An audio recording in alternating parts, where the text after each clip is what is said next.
Sam Altman has just been hired by Microsoft. We're going to break down the announcement, what this means, and all of this. This is happening very quickly. So, this is Satya Nadella. Hopefully, I'm saying that correctly. It's the CEO of Microsoft. He just made this announcement at close to 3 a.m. in the morning. It reads, "We remain committed to our partnership with OpenAI and have confidence in our product roadmap. Our ability to continue to innovate with everything we announced at Microsoft Ignite and in continuing to support our customers and partners. We look forward to getting to know Emmett Shear, which is the new interim CEO from Twitch that is now coming into OpenAI, and the OpenAI's new leadership team and working with them. That's interesting. I don't know who this new leadership team is. Or are they adding more people than just Emmett? That's interesting. It continues.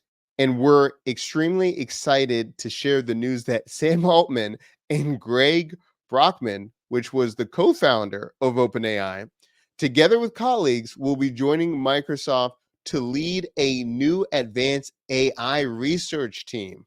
Interesting. We look forward to moving quickly to provide them with the resources needed for their success. Okay, so in just a few hours, where people are thinking that Sam might get his old job back, might be the CEO again, that didn't happen. It looked like he was just going to go to the new market, maybe open a new startup, and Microsoft swoops in and says, "No, we got you. Don't worry. You're going to be part of Microsoft now." And that is where it stands at 3 a.m. on Monday morning. Sam Altman is part of Microsoft now with a brand new team, research team, and they're going to be doing some interesting things. This has just been announced, and stay tuned.